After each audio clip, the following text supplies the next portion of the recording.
12 মাসে 13 পার্বণ, বাঙালির 12 মাসেই লেগে থাকে উৎসবের ছোঁয়া। এই ভাবনাকে কেন্দ্র করে এবছর পুজোর থিম বেছে নিয়েছে কোনা খেলাঘর সংঘ। 26 বছর ধরে নানান অভিনব থিমের জন্য খ্যাত এই পুজো কমিটি এবারের মণ্ডপে পা রাখলেই যেন চোখের সামনে ভেসে উঠবে বাংলার ঐতিহ্য আর গ্রামীণ সংস্কৃতির রঙিন ছবি। মণ্ডপের প্রতিটি কোণে ফুটিয়ে তোলা হয়েছে বাংলা মাসগুলির বিশেষ আচার অনুষ্ঠান। বৈশাখে পয়লা বৈশাখ ও হালখাতা, জ্যৈষ্ঠে জামাই ষষ্ঠী, আষাঢ়ে রথযাত্রা, ঠিক এভাবেই একে একে 12 মাসে 13টি পার্বণের রূপকে তুলে ধরা হয়েছে। মণ্ডপের সঙ্গে তাল মিলিয়ে প্রতিমাতেও রয়ে গেছে বাঙালির চিরচেনা গ্রামীণ ঐতিহ্যের ছোঁয়া। ঐতিহ্য আর শিল্পকলার মেলবন্ধনে গড়ে উঠেছে কোনা খেলাঘর সংঘের দুর্গোৎসব। দর্শনার্থীরা এখানে এসে যেন ঘুরে দেখতে পাবেন বাংলার বছরের পরিক্রমা আর উৎসবের ধারাবাহিকতা।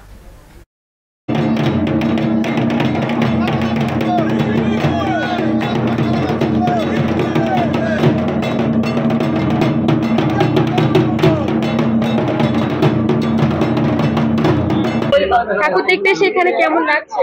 ভালো। কি কি দেখলে এখানে? এখানে দেখলাম প্রত্যেকটা মাসের উপরে অনেক অনেক উৎসবের পুতুল সাজানো, ঠাকুরটাও খুব সুন্দর। ভালো লেগেছে? সারা বছর ধরে একটা নতুন একটা পরিকল্পনা আমরা নিয়ে চলেছিলাম। আশা করি এখানকার লোকেদের, আপনাদেরও, ঠিক আছে, আমাদের বাংলার মানুষকেও ভালো লাগবে। একটা নতুন গ্রামের একটা আমরা সেটা তুলে ধরেছি।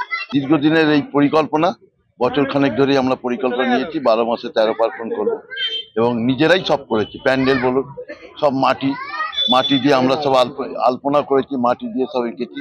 এটা আমাদের দীর্ঘদিনের পরিকল্পনা ছিল, এটা আমরা করে আজকে আমরা ফুটিয়ে তুলেছি।